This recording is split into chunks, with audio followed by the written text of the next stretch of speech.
Assalamualaikum warahmatullahi wabarakatuh. Alhamdulillahilladzi anzala al-Qur'ana hudan lil muttaqin wa arsala rasulahu rahmatan lil alamin.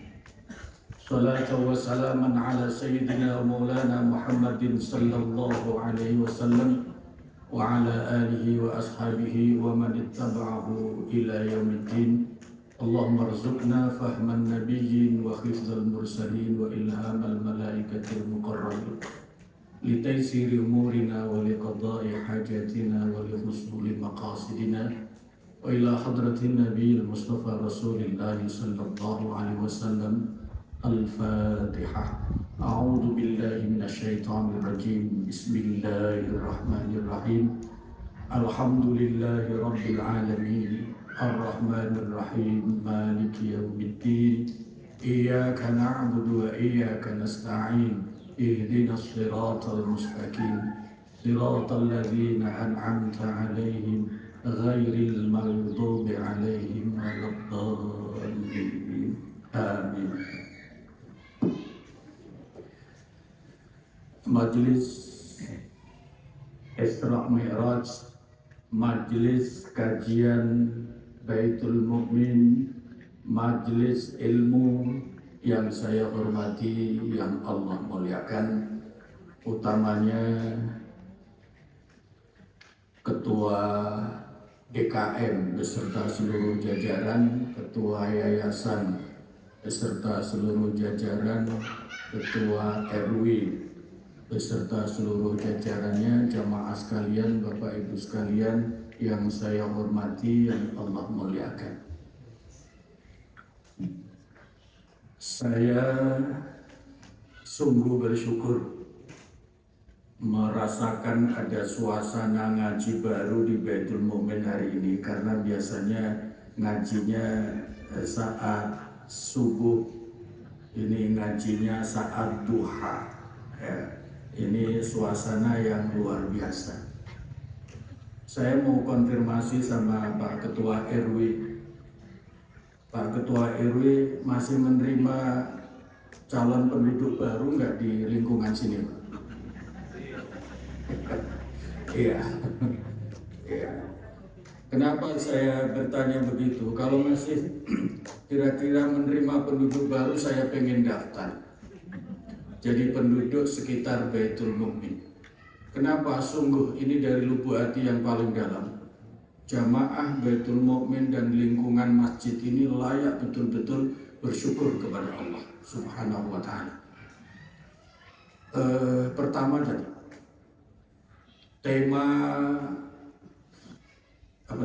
tema kajiannya transformasi spiritual melalui sholat. Itu tema luar biasa. Nah, ternyata harusnya tema ini dipanelkan, Bu Sri, ya. Dipanelkan dalam waktu sehari begitu. Nanti pembicaranya Prof. Ananto sama saya. Nah, karena apa? Aspek subhanalladzi asronya sudah selesai. Ya. Ini tidak basa-basi, tidak canda, tapi serius. Ini beruntungnya kenapa saya pengen jadi penduduk sini. Ini beruntungnya punya ketua masjid yang menguasai teknologi, sehingga bisa menjelaskan aspek teknologi dari Isra Mi'raj yang seperti itu. Saya yakin Prof. Ananta itu baru mukadimah ya Prof. Kalau mau didalami, Masya Allah itu luar biasa. Saya rasa tidak cukup itu untuk bisa sehari. Maka lain kali Bu Sri nanti panelkan biar suasananya menjadi lebih mantap. Apalagi sudah punya buku berapa judul tadi? 1000, Masya Allah. Layak membuka Universitas Baitul Mu'min. Ya.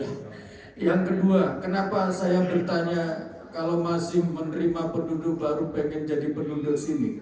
Yang kedua, punya ketua yayasan yang tidak hanya tinggalnya di Antapani, tapi pikirannya sampai ke Gaza juga. Ini, ya Allah, ini tidak basa-basi, istimewa.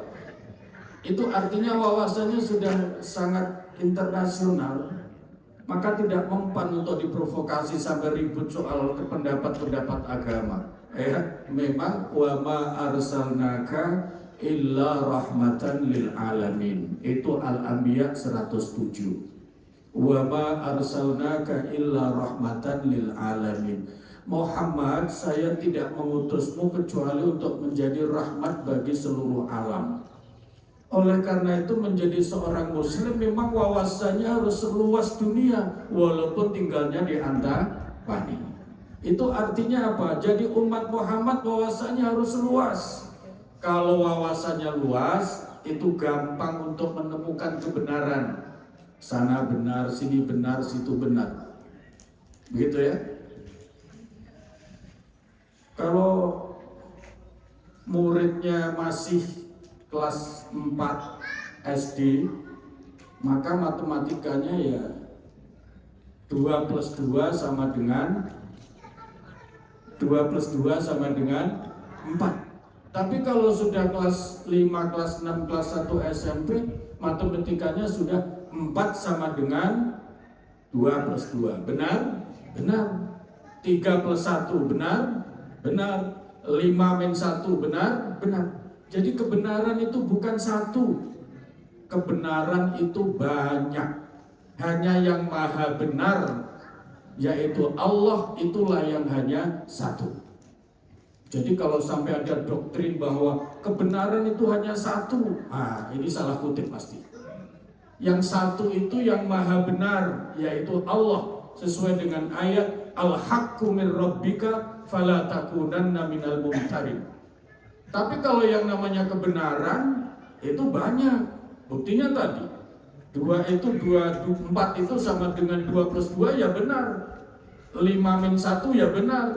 3 plus 1 ya benar. Sekian banyak kebenaran dari hal yang satu namanya 4, angka 4. Makanya kayak punya ketua yayasan yang sudah wawasannya internasional sesuai dengan ayat wa ma arsalnaka illa rahmatan lil alamin, itu betul-betul umat Nabi wawasannya luas sehingga apa? Tidak mudah terjebak terhadap pengkotak-kotakan pendapat.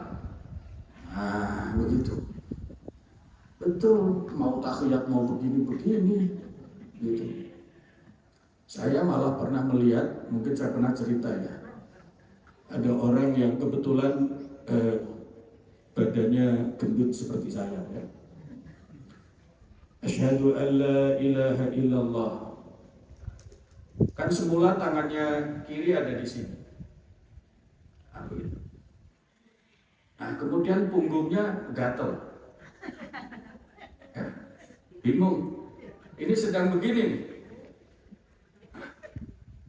Bayi sudah mulai ketangkap. Ya. Iya. Kalau mau digaruk pakai tangan kanan, bagaimana? Ini kan berarti libur. Padahal kan harus tetap begini. Akhirnya apa? Dilukir. Syahadu Allah. Terjadi. Ya. Makanya ilmu perlu perluas. Nanti pertanyaan kepada ustadznya begitu. Ustadz, Pak Kiai, bagaimana melukir tangan ketika tahiyat hukumnya? Kiainya pasti tanya, alasannya apa? Tangannya nggak jangkau kalau mau menggaruk. Kalau tidak digaruk malah nanti sholatnya malah begini-begini karena gatal begitu. Nah, artinya apa? Dari kasus itu saja memang ilmu itu harus luas. Ya, ilmu harus. Makanya luar biasa. Alhamdulillah wa syukurillah punya ketua yayasan yang wawasannya sudah demikian luas sehingga tidak mudah terkotak-kotakan dengan berbagai pendapat agama. Nah, lebih syukur lagi, Masya Allah, ketua RW-nya,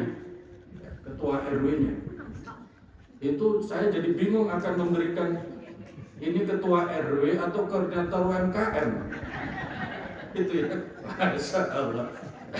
Ini tapi kalau dari sisi intonasi suaranya layak juga menjadi ketua serikat buruh gitu, lantang begitu. Iya. Nah, bersyukurnya apa? Levelnya ketua RW di Antapani, tapi networkingnya sudah sampai nasional, ya, sudah sampai level Jawa Barat. Itu luar biasa, ya, luar biasa. Oleh karena itu, alhamdulillah wa syukurulillah, tinggal kita sudah punya pemimpin yang demikian hebat. Tinggal bagaimana kontribusi kita sebagai makmum, sebagai warga, sebagai jamaah. Saya ingin bertanya sebelum masuk materi yang lebih lanjut. Tugas kebersihan itu sebenarnya tugas siapa? Hah? Tugas kebersihan itu sebenarnya tugas siapa? Nah, begitu ya. Di mana-mana memang ini menjadi masalah Pak RW.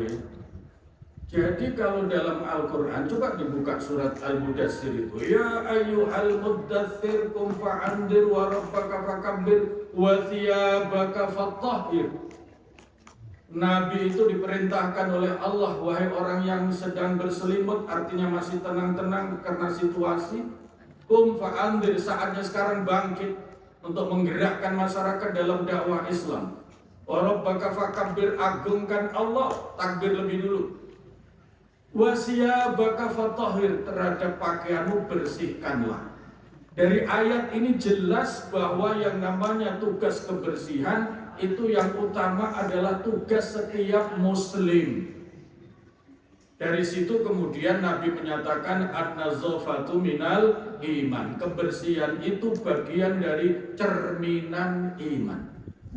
Maka kalau ahli masjid tidak ahli kebersihan, tidak lebih semangat dalam hal kebersihan, ini jadi masalah. Karena apa?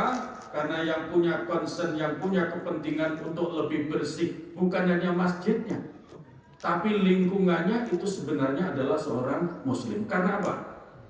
Masjidnya bisa kinclong seperti Baitul Mukmin, tapi kalau jalannya itu kotor, ada banyak najis berserakan, jalan dari rumah kena cepretan air hujan, nempel di sarung, artinya sarungnya, celananya kena najis, itu walaupun sholatnya di masjid yang kinclong tidak akan sah. Karena apa? Sarungnya kena najis. Jadi yang mestinya punya perhatian lebih dulu, datang lebih dulu ketika ada kebersihan lingkungan, itu adalah ahli masjid. Karena memang yang punya tugas, yang punya kepentingan untuk suci supaya sholatnya sah, itu adalah yang sholat di masjid. Oleh karena itu ini tantangan bagi jamaah, ya, tantangan bagi jamaah. Maka beruntung punya RW yang seperti itu. Apalagi sudah nawarkan entok, bisa dikirim ke saya nanti itu, ya. Iya. Pak Rudi jangan khawatir, kalau nanti tidak ada petugas masjid yang ikut bebersih, boleh kontak saya. Saya siap untuk menjadi ikut tenaga kebersihan masjid. Tidak usah dibayar saat kerja, sesudahnya saja. Ya. Nah, ini bagian yang namanya transformasi. Kalau tadi transformasi itu artinya perubahan, perpindahan, pengembangan, itu transformasi. Tadi Bu Sri sudah menjelaskan ke jamaah belum arti transformasi? Belum ya, ini harus dijelaskan transformasi. Bagaimana kita memahami peristiwa perjalanan Isra Mi'raj itu menjadi sebuah tata nilai yang kita hayati lalu mempengaruhi perilaku kita. Itulah yang disebut transformasi. Transform. Jadi memahami Isra Mi'raj dengan segala seluk-beluknya, lalu kemudian dihayati dari pemahaman itu, dari penghayatan itu menjadi nilai, tata nilai yang kita yakini. Nah, kemudian terimplementasikan dalam kehidupan sehari-hari. Itu namanya transformasi. Nah, transformasi spiritual itu namanya spirit. Spirit itu rohani, ya, aspek rohani. Maka bagaimana dari aspek nilai-nilai Isra Mi'raj itu kita pahami, kita jadikan tata nilai yang kita yakini, lalu kita laksanakan dalam kehidupan sehari-hari. Itu namanya sebuah transformasi. Nah, transformasi itu salah satunya yang paling penting menghasilkan budaya. Sehingga yang disebut budaya itu adalah nilai-nilai yang terimplementasikan. Itulah yang namanya budaya. Nah, dalam kaitannya Isra Mi'raj yang paling penting Tadi kaitannya dengan sholat, itu luar biasa. Sholat itu kenapa menjadi ibadah utama? Ya, kenapa sholat itu menjadi ibadah utama? Nah, tadi apalagi saya dengar tadi siapa? Jahran, ya, Jahran sama Raudhah. Nanti mau nggak Jahran sama Raudhah kalau Selasa pagi nemani saya ngaji di sini? Ya. Nanti kamu yang baca Quran, Jahran yang baca terjemahannya, saya yang menjelaskan. Ya, tiap Selasa pagi ikut jamaah di sini. Itu dari situ, dari ayat 1 surat Al-Mu'minun sampai kepada ayat berapa? 12 ya? 11 ya? Ulaika humul warithun allazina yaritsunal firdausa hum fiha khalidun. Ya. Itu dari ayat-ayat itu. Itulah kalau sudah sholat yang sudah khusyuk, itulah yang akan membawa transformasi kehidupan seseorang. Kalau sampai di sini, kalau masih di sini masih sulit memahami. Supaya gampang saya ingin mengulang sedikit pengajian subuh. Ya. Bersih itu penting, apa yang penting bersih? Nah, ya. Jadi Pak Rudi, jangan apa namanya? Jadi masih ada yang penting bersih, belum menjadi bersih itu penting. Kalau nanti sudah transformasi, sama dengan sholat. Sholat itu penting, apa yang penting sholat? Sholat itu penting. Kalau sholat itu penting, maka persiapannya sangat serius. Ini bisa dikembangkan juga begitu. Bersih itu penting, bukan yang penting bersih. Kalau yang penting bersih, boleh sekarang, boleh besok, boleh nanti. Kalau yang penting bersih, tapi kemudian terlambat kebersihannya, keduluan apa? Keduluan DB. Itu kalau yang namanya yang penting bersih.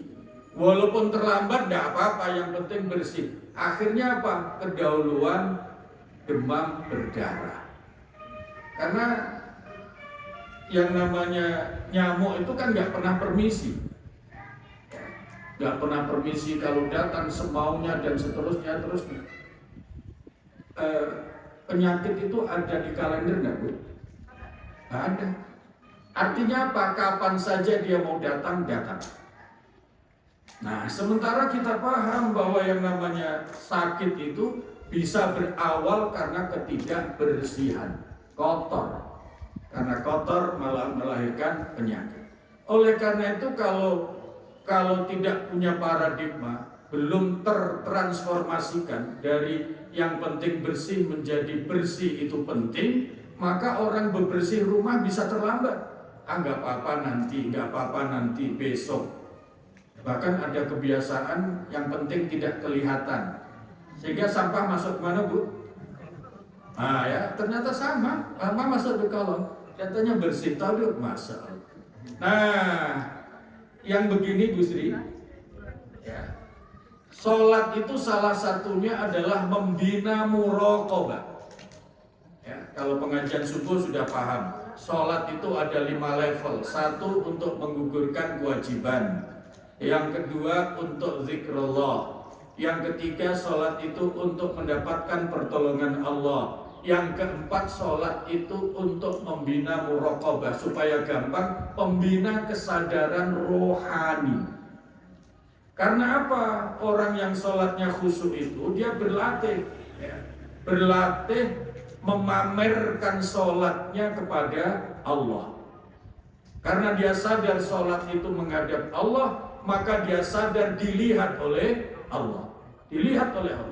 Maka semakin sering dilakukan sholat dan rutin, maka pembinaan rohani, kesadaran rohani, saya dilihat Allah. Ini nanti lama-lama akan sampai kepada aktivitas sosial. Kalau menyembunyikan sampah di balik kolong, Allah melihat apa enggak? Melihat.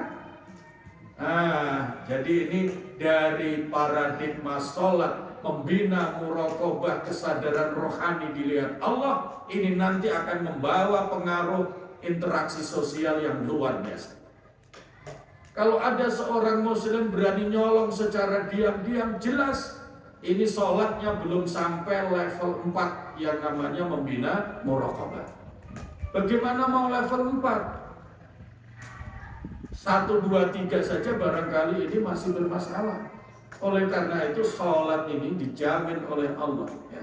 Kalau sholatnya itu baik, betul-betul dijaga, maka insya Allah akan terjadi transformasi spiritual. Artinya kesadaran selalu dilihat oleh Allah, dan inilah yang akan melahirkan perilaku positif, termasuk ketika interaksi sosial. Jadi nanti kalau masih ada setelah ini, sudah diumumkan Pak RW, sampah itu bermanfaat, ya, yang plastik nanti dikumpulkan, yang tidak plastik dikumpulkan, bahkan ada yang bisa untuk konsumsi entok Pak RW ya. Nah, itu nanti kalau masih ada yang nyimpen sampah di kolong, itu berarti seolah-olah Allah tidak melihat.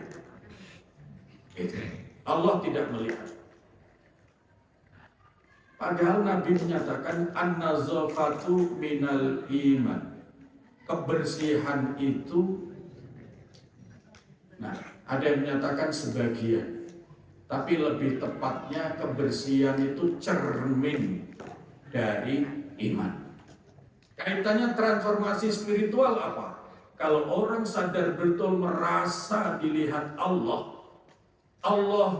ya, Allah itu nazif, Allah itu maha bersih ya. Maka Allah itu sangat senang kepada yang suka terhadap kebersihan. Di ayat itu kan banyak. Ibu-ibu kalau habis wudu doanya apa? Doa setelah wudu, Allahumma ja'alni minat tawabin wa ja'alni minal mutatahhirin. Toharoh itu artinya suci. Jadi situ berarti Allah sangat menyintai orang-orang yang suci. Maka kebersihan itu bagian dari kesucian. Berarti dari wudhu saja sudah selalu diingatkan, Allah itu menyintai orang-orang yang suka terhadap kebersihan. Maka jangan dikira yang namanya tukang sampah itu pekerjaan rendah kelihatannya, tapi di mata Allah itu bisa menjadi jalan untuk dicintai Allah. Karena rumusnya dicintai Allah itu adalah menjalankan apa-apa yang dicintai Allah. Masih ingat kan ngaji kita beberapa tahun lalu? Itu yang namanya kaidah mahabbah, 5 rumus cinta. Supaya mendapatkan kecintaan Allah, salah satunya adalah menyintai apa-apa yang dicintai Allah. Kalau ingin dicintai Allah, cintai apa yang menjadi kecintaan Allah. Yang menjadi kecintaan Allah apa? Salah satunya kebersihan. Maka kalau orang yang suka bebersih, baik diri maupun lingkungan dan segala macam, pendek kata judulnya kebersihan, itu berarti sedang meniti jalan untuk mendapatkan mahabbah kecintaan Allah subhanahu wa ta'ala. Maka sekarang harus dirubah. Kebersihan itu penting, bersih itu penting, bukan yang penting bersih. Kalau bersih tidak penting, tidak dibahas dalam Al-Quran. Kepada Rasulullah saja di dalam surat Al-Mudaththir, surat yang ke-74 itu jelas, wasiyabaka fattahhir. Apalagi kalau diurut dari urutan ayat, di situ itu ya ayyuhal muddaththir kum fa'andir. Apa yang ketiga? Wa rabbaka fakabbir. Terhadap Tuhanmu maka agungkanlah. Nah, ayat berikutnya wasiyabaka fattahhir. Terhadap pakaianmu maka sucikanlah. Ini artinya apa? Salah satu mengagungkan Allah itu adalah menjaga kebersihan, menjaga kesucian, termasuk kesucian diri. Untuk memantapkan pemahaman ini, Kalau rumah bapak ibu bersih, tiba-tiba ada orang yang entah waras entah tidak buang sampah di depan begitu, perak gitu, di depan pintunya bapak, kira-kira rasanya gimana? Ya, kira-kira rasanya gimana? Nah, ya. Wah, ini orang ini menghina ini, gitu. Orang ini menghina. Tapi sebaliknya, kalau ada orang kemudian dengan sukarela membersihkan, oh itu berarti ada penghormatan. Itu sebabnya Allah itu maha suci, maka orang-orang yang senang terhadap kesucian kebersihan, berkontribusi terhadap terciptanya kebersihan kesucian, itu berarti merupakan bagian mengagungkan Allah Subhanahu wa Ta'ala. Contoh yang kedua, kalau solokan itu tersumbat sampah, kemudian airnya tumpah ke jalan, lalu jalannya menjadi rusak. Kira-kira yang menyebabkan solokan tersumbat itu dosa apa tidak? Nah, ini tidak banyak yang jawab. Mungkin yang tidak jauh termasuk yang membuat sumbatan. Gitu. Karena dikiranya itu tidak ada hukum dari sisi agama. Jalan menjadi rusak.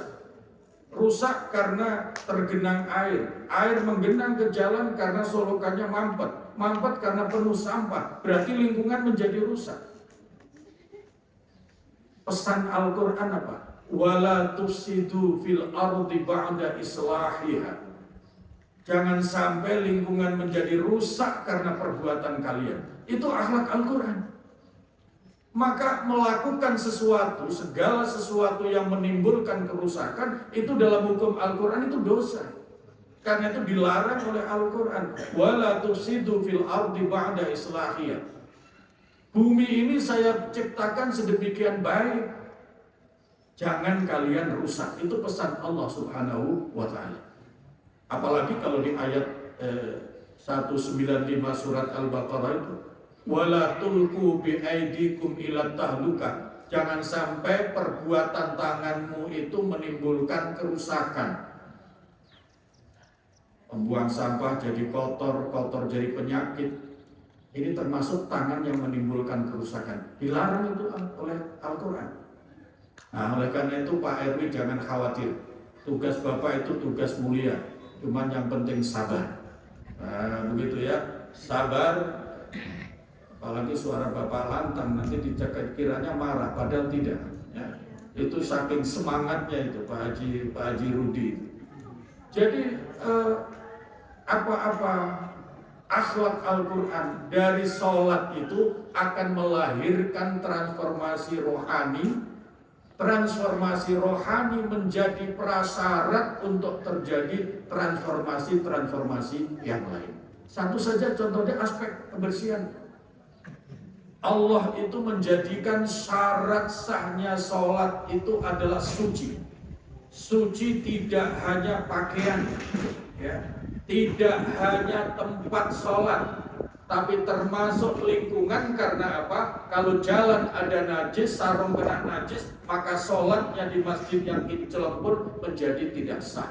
Ini artinya apa? Dari perhatian kebersihan saja, ini kalau muslim taat betul, ini akan menjadi transformasi rohani dan transformasi sosial. Itu semua bermula dari sholat. Yang kedua, apalagi kalau sholatnya sudah sampai level muraqabah, membangkitkan kesadaran rohani, tidak akan ada yang menyembunyikan sampah, karena dia sadar Allah Maha Tahu. Walaupun sampah ini dibungkus 7 lapis, melebihi bungkus mayit. Kalau jenazah bungkusnya berapa, Bu? Ini kalau sampah misalnya dibungkus sampai 7 lapis, tetap saja Allah Maha Tahu. Sudah dibungkus 7 lapis, ya, dimasukkan ke koper, kopernya ditaruh di kamar. Nah, kamarnya masih ada almari, almarinya dikunci, kamarnya juga dikunci, Allah tetap maha tahu bahwa di sana ada sampah. Itu transformasi rohani. Allah maha tahu. Karena apa? Itu dididik oleh sholat. Setiap sholat disadar betul, Allah melihatku, Allah melihatku, Allah melihatku. Oleh karena itu, fa'idha qudiyatis sholatu fantashiru fil ardh. Kalau habis sholat maka segera bertebaran di muka bumi untuk mencari karunia Allah. Itu maksudnya apa? Supaya kesadaran rohani diawasi oleh Allah saat sholat itu masih melekat pada saat aktivitas sosial. Itu nanti yang akan membawa kesadaran rohani, transformasi rohani dari sholat terbawa serta menjadi etika sosial. Nah, cuman di masyarakat kita sampai level negara dan bangsa kita. Nah, ini ada ruangan ini ada yang anggota DPR nggak? Atau keluarga anggota DPR? Anggota dapur ya. Nah, kenapa saya sebut begitu? Karena masyarakat kita sampai kepada level negara ini kan banyak masalah. Kelihatannya banyak masalah ya, kelihatannya banyak masalah. Pejabat yang tidak taat, rakyat yang tidak komitmen dan lain-lain. Sehingga KPK menjadi sibuk, kepolisian menjadi sibuk. Nah, apa kaitannya dengan DPR tadi itu? Ketika ada semarak atau begitu merajalela pelanggaran-pelanggaran, maka kemudian bicaranya ini perlu apa undang-undang yang perlu diterbitkan. Begitu selalu ya. Jadi pikirannya adalah undang-undang aturan. Padahal nakal atau taatnya orang itu tidak tergantung aturan, itu tergantung rohaninya. Kalau sebagai seorang muslim melihatnya gampang. Kalau ada orang Islam masih nakal, itu berarti muraqabahnya belum kuat. Kesadaran rohani dilihat oleh Allah itu belum kuat. Nah, maka kalau ada kenakalan itu, maka harus dilihat aspek itu. Muraqabahnya, kesadaran rohaninya yang ditingkatkan, bukan hanya undang-undangnya yang terus dibuat. Karena kalau hanya undang-undang yang terus dibuat, itu juga menghabiskan biaya, tapi tidak menjamin masyarakat lebih baik. Karena baik buruknya seseorang tidak tergantung aturannya, tapi tergantung rohaninya. Aturan itu hanya pendukung. Ya, aturan itu hanya pendukung. Kalau orang itu rohaninya baik, maka tidak ada aturan saja akan baik. Tapi kalau orang rohaninya tidak baik, tidak terjadi transformasi rohani dari muraqabah hasil didikan sholat, maka sudah ada aturan pun malah berpikir, ini gimana ya caranya diterobos tapi tidak disalahkan. Nah, itu berpikirnya begitu. Aturannya sudah baik, tapi ada pikiran untuk menerobos, artinya melawan, tapi dengan cara supaya tidak kena jeratan hukum. Ini tanda rohani yang buruk. Tapi kalau orang rohaninya baik, dia tidak peduli ada aturan apa tidak. Karena kesadaran rohaninya, hati nuraninya berjalan. Oleh karena itu, Pak Ketua DKM, Ketua Yayasan, Ketua RW punya peran penting. Punya peran penting untuk mendidik kemantapan muraqabah warga. Karena dari sinilah sebenarnya muara transformasi sosial dari transformasi spiritual dari sholat.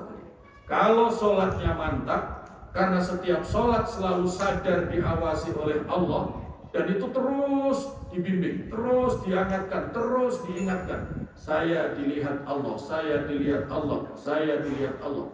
Itu akan terjadi yang namanya muraqabahnya makin kuat, kesadaran rohani. Tidak akan berani mudah melanggar, sekalipun tidak dilihat oleh siapapun. Malunya bukan karena dilihat manusia, tapi malunya karena dilihat oleh Allah. Ada kan rumus rasa malu, sampai Rasulullah Shallallahu Alaihi Wasallam pentingnya rasa malu. Rasa malu ini juga menjadi salah satu indikator transformasi spiritual. Barang siapa yang rohaninya mulai ada transformasi, artinya mulai ada perbaikan hati dan rohaninya, mulai bersih dan dibersihkan, maka rasa malunya akan tumbuh. Sehingga ada rumus rasa malu. Rumus rasa malu. Sedemikian pentingnya rasa malu sebagai awal transformasi sosial, sebagai bukti transformasi rohani, itu sampai Nabi menjelaskan setelah ada 77 cabang iman. Al-imanu sab'un wa bid'una syu'batan. Iman itu ada 77 cabang. A'laha la ilaha illallah. Yang paling tinggi adalah kalimat tauhid la ilaha illallah. Ini ujungnya ini Pak RW harus hafal ini. Wa adnaha imatatul adza anit thariq. Indikator orang beriman itu mau menyingkirkan hal-hal yang mengganggu di jalan, apalagi itu namanya kotoran. Ada Pak Rudi, jangan khawatir, Bapak punya sandaran yang kuat. Nah, ujung dari hadis Nabi ini, Nabi menyatakan al-haya'u minal iman. Rasa malu itu cerminan iman. Cerminan iman. Tapi ini ada rumusnya. Ya, ada rumusnya.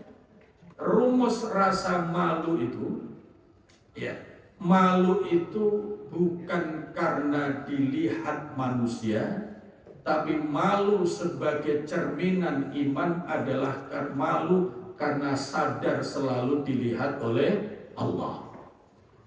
Kalau malu hanya dilihat manusia, maka tadi kotoran yang penting tidak tampak, sembunyikan di bawah kolong. Ini malunya karena manusia.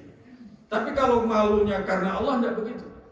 Sehingga malu karena Allah itu tandanya apa?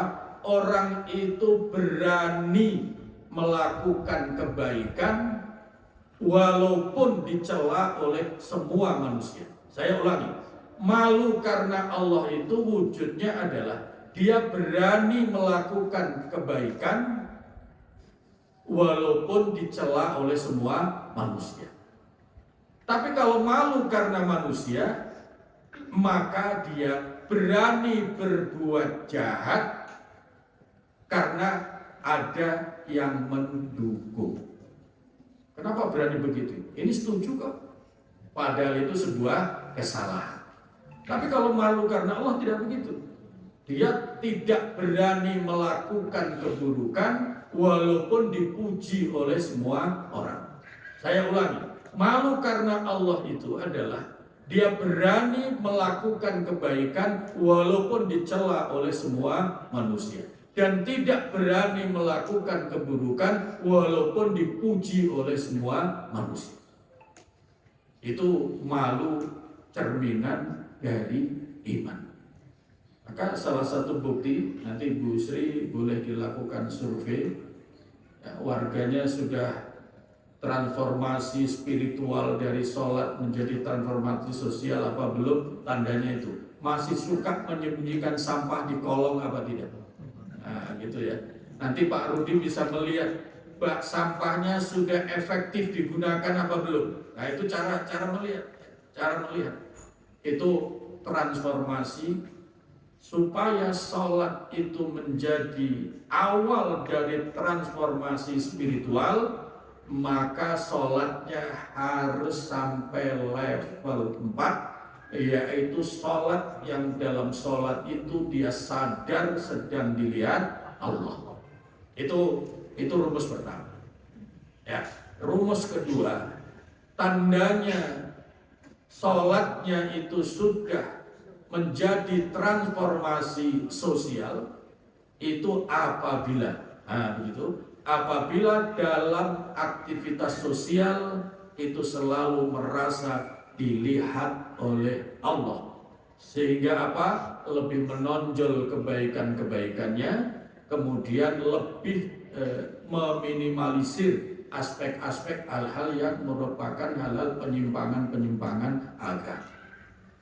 Dari aspek kebersihan saja, Masya Allah, itu luar biasa yang namanya dari transformasi sholat. Ya, sholat. Ayatnya sangat banyak. Innallaha yuhibbut tawwabin wa yuhibbul mutatahhirin. Nabi juga begitu. Allah itu indah, lebih senang kepada keindahan. Maka tidak ada yang menyatakan bahwa kotor itu indah. Tidak ada. Ya. Yang pasti yang indah itu adalah yang bersih.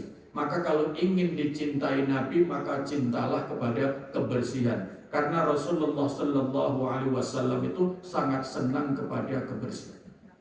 Makanya meskipun Nabi itu pembantunya banyak, itu Nabi itu sering mencuci pakaiannya sendiri, bahkan menjahit sendalnya sendiri, menjahit pakaiannya sendiri. Bukan Nabi tidak ada pembantu, ada.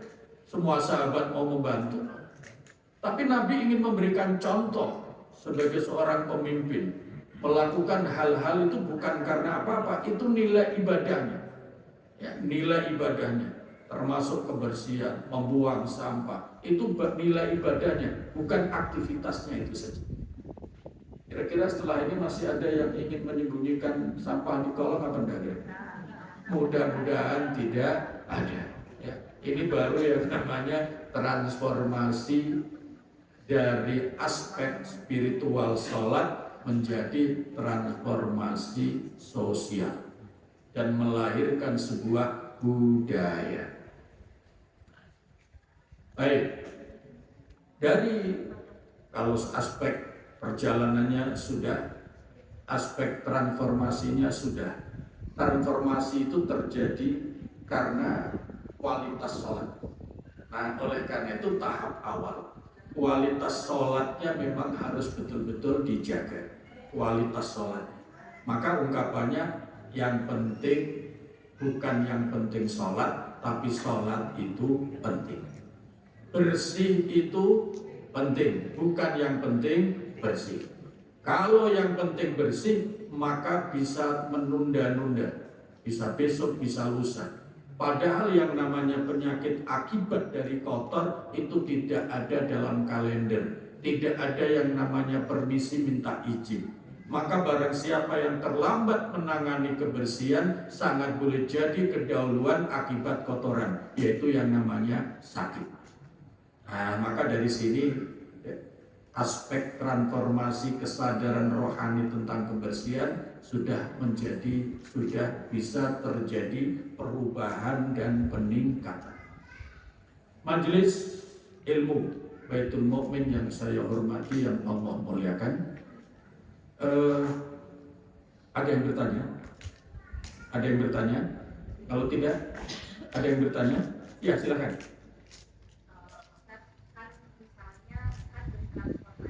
Misalnya saya bayanginnya kalau yang tadi Ustaz bilang yang penting misalnya sholatnya udah usul itu kalau pakai skala let's say udah 10. Tapi kalau kita punya anak atau mungkin orang yang lagi baru mau hijrah lah misalnya, dia kan mungkin mulainya dari nol. Jadi dia sepanjang dia bertukar formasi yang 10 tadi, mungkin yang penting katakan dulu. Kita akan ke yang sudah tadi kita sampaikan. Nah, bagaimana kita bahasanya kayak membersamai orang tersebut, misalnya mungkin pasangan kita, mungkin anak kita untuk bergeser gitu. Kita nggak langsung, ya kamu harus sholat. Betul. Bagaimana menemani gitu. Baik. Ini pertanyaan yang sangat bagus.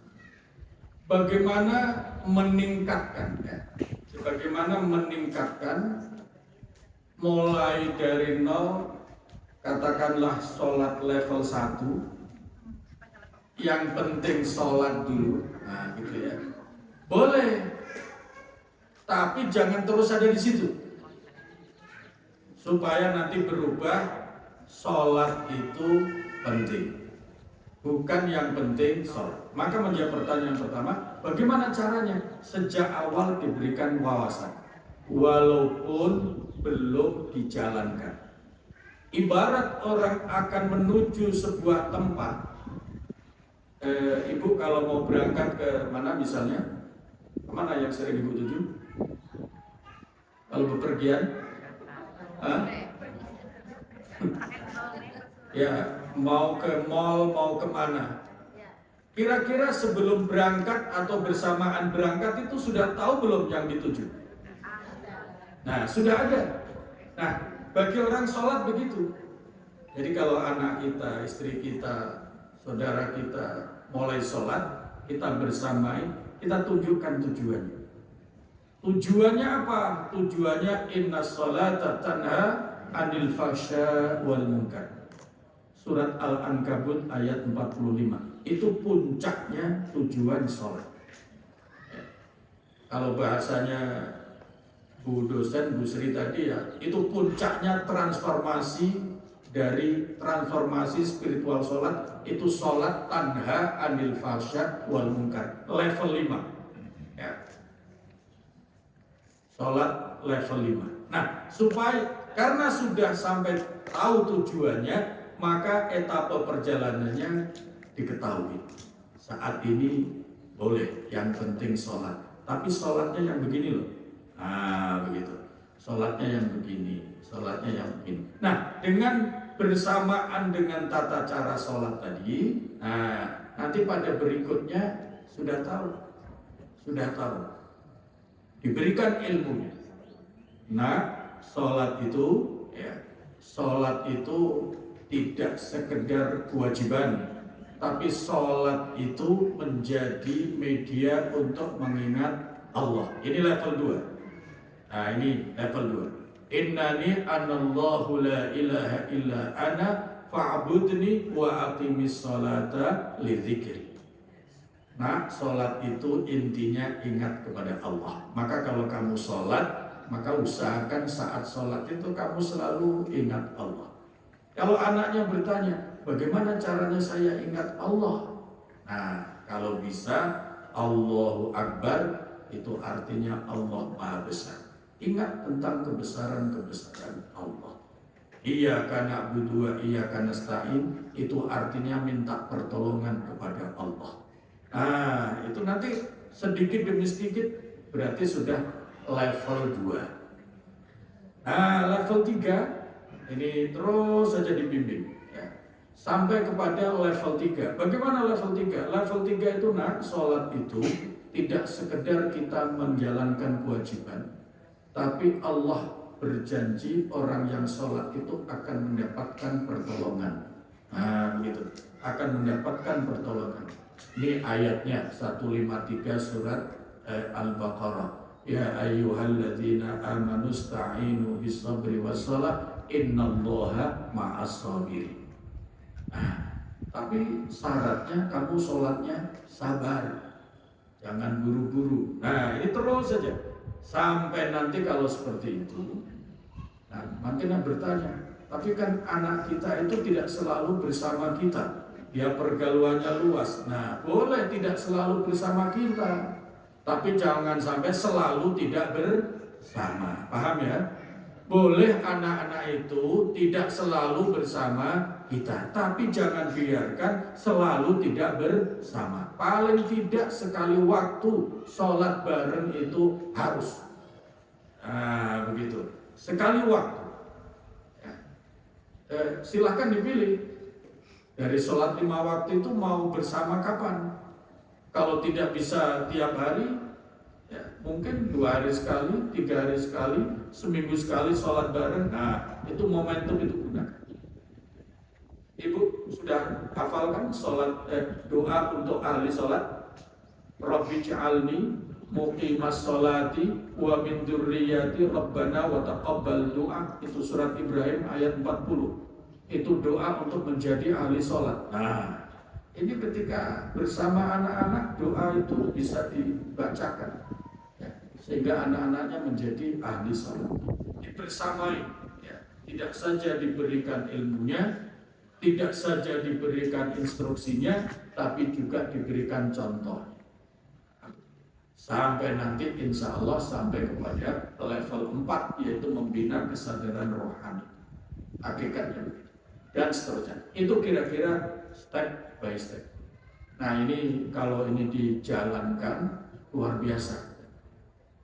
Kalau ada orang tua membimbing anaknya yang masih anak-anak, masih remaja seperti itu, subhanallah, itu artinya orang tua yang akan menyelamatkan anaknya dunia akhirat.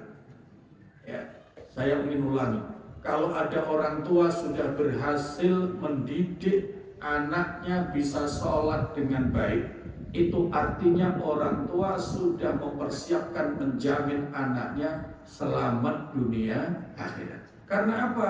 Kalau orang sholatnya serius, jelas yurfa'u anhu dikul aisi, kesulitan-kesulitan hidupnya akan diberesi oleh Allah Subhanahu wa ta'ala.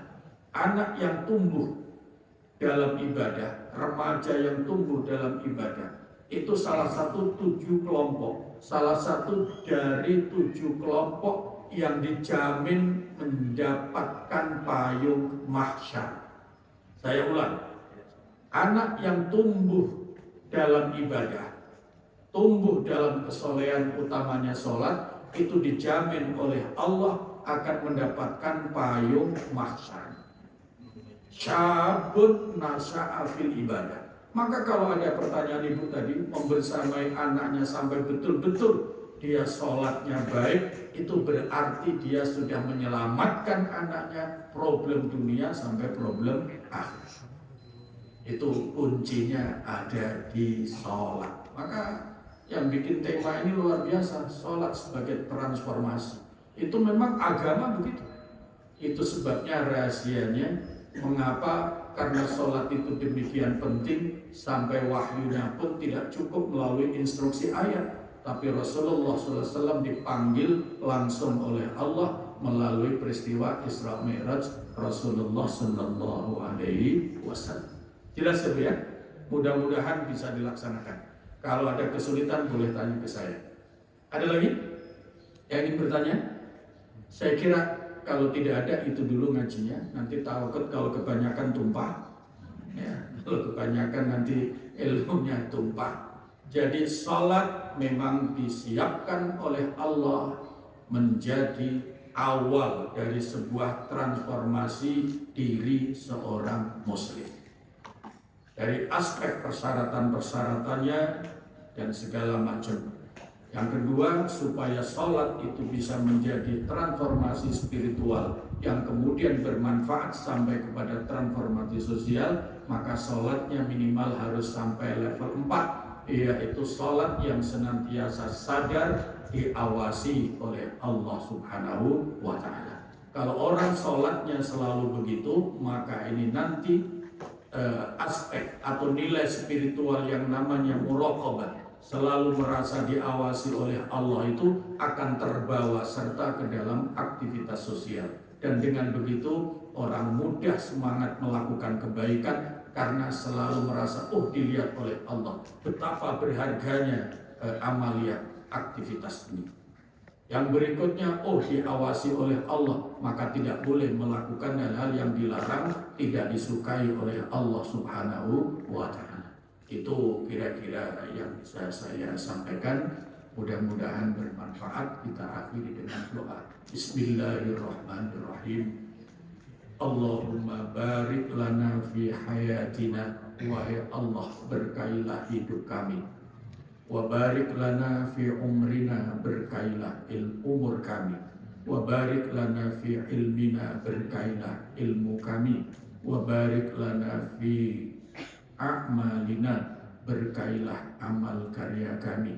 Wa barik lana fi rizkina, berkailah rizki kami. Wa barik lana fi ahlina wa auladina wa dzurriyyatina, berikanlah keberkahan keluarga kami, putra-putri kami, dan seluruh dzurriyyah keturunan kami. Wa barik lana ya Allah, berikan keberkahan apapun yang Kau karuniakan kepada kami. Allahumma tawil a'marana bisihhati wal afiyah Wahai Allah, panjangkan usia kami dalam keadaan sehat walafiat. Wa tawil a'marana fin najahi was sa'adah. Panjangkan usia kami ya Allah dalam sukses dan bahagia. Wa tawil a'marana fil ibadati wal khairi was salamati wa husnil khatimah. Panjangkan usia kami ya Allah dan berikan kekuatan untuk istiqomah dalam ibadah, istiqomah dalam segala kebaikan. Lindungi kami, selamatkan kami dari segala mara bahaya kehidupan. Sekiranya tiba saatnya kami harus kembali kepadamu ya Allah, berikan kami husnul khatimah. Rabbana atina fid dunya hasanah wa fil akhirati hasanah wa qina adzabannar. Walhamdulillahi rabbil alamin.